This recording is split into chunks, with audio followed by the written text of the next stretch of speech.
Hello pottery friends, and welcome to everything you need to know in order to use glass in your ceramics. And I am so excited to show you this stuff. Are you ready? Are you ready? Look at this. Oh my gosh. Isn't it gorgeous? Look at these. Absolutely stunning. I mean, look at that coordination with the color and how it's pooling. Look at that blue and how it just pools and creates that beautiful pond at the bottom. I'm obsessed with the lavender as well. That is gorgeous. They are so many different colors and reactions that glass can provide when used in ceramics. But there are a few things that you need to know in order to have this be successful and safe. This is a butterbell, so this is just the top of the butterbell, and it worked out very, very well. These are some beautiful glass coasters, cork on the back. It just has so much dimension. And that is what is so beautiful about combining glass with glaze in ceramics. However, it does offer some complications, all right? Number one, it is not food safe anymore. So that's why these are either ring dishes or tea bag holders, just like a little dish with, of course, we have that beautiful divot.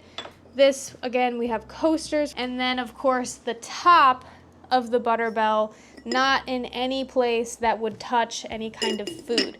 And the reason why it's not food safe anymore is because it is not perfectly sealed. Chunks or shards of glass could come off in your food. Don't want that. And even if you put clear over it, which would make it more sealed, which is actually something I would recommend, it's still not 100%. It does do well in something with a slight like recess, you know, like this, so that it pools at the bottom.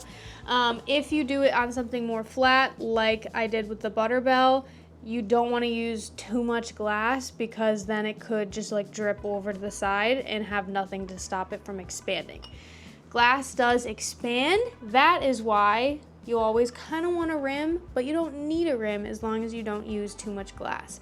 And the thing with glass is that when you fire it to cone 6, it will completely melt and expand and then crack. And the reason why it cracks is because glass cools faster than the glaze in the ceramics, and that's why it creates this really cool, you know, like ice pond cracked situation.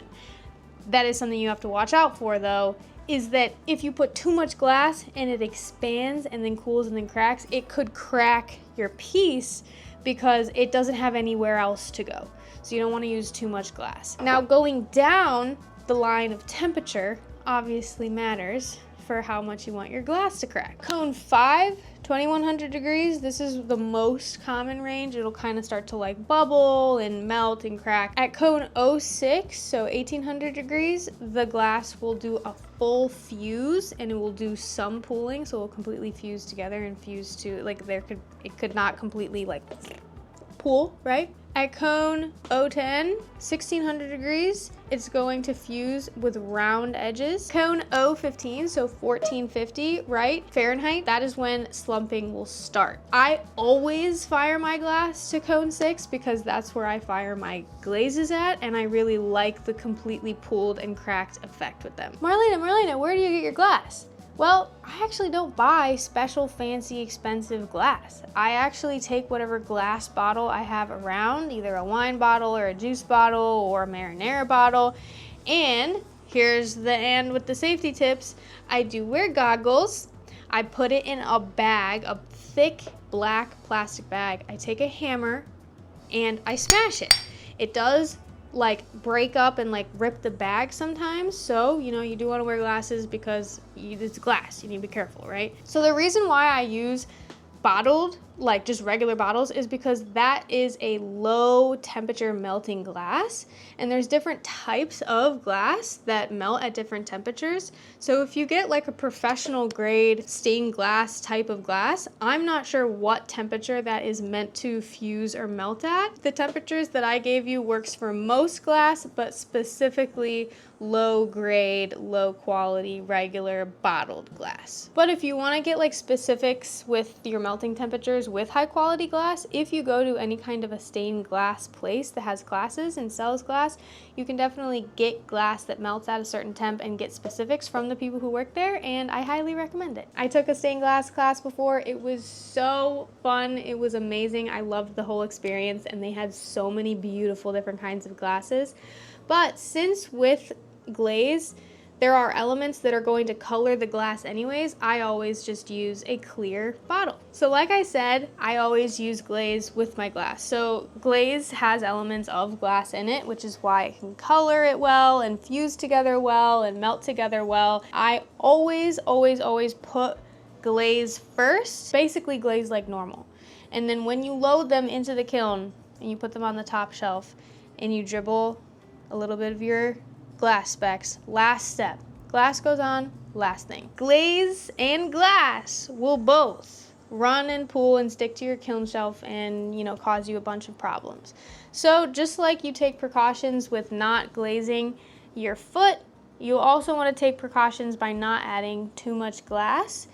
Like I said, if it's a pool, it's not going to drip off of your pottery out of the kiln shelf, but it could expand too much and crack your piece itself. Another little safety warning: if you don't fire your glass appropriately, or sometimes even if you do, there can be a sharp shard.